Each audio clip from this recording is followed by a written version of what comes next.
নির্বাচন বিধি কার্যকর হওয়ার পর কমিশনের নির্দেশে জোরদার করা হয়েছে নাকা চেকিং।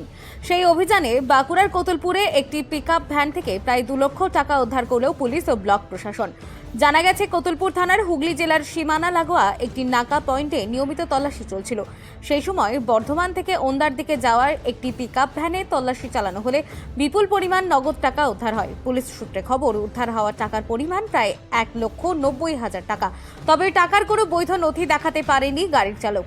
এরপর পুরো টাকা বাজেয়াপ্ত করা হয়েছে। প্রশাসনের পক্ষ থেকে জানানো হয়েছে, নির্বাচনী বিধি অনুযায়ী গাড়ির চালককে 3 দিনের মধ্যে টাকার উৎস সংক্রান্ত নথি জমা দিতে বলা হয়েছে।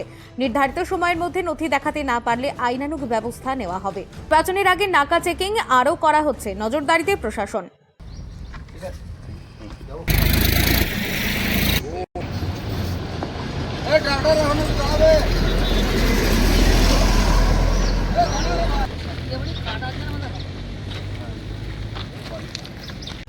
বাঁকুড়া কোতুলপুর থেকে সুচিন্ত গোস্বামীর রিপোর্ট, বঙ্গলেখনী।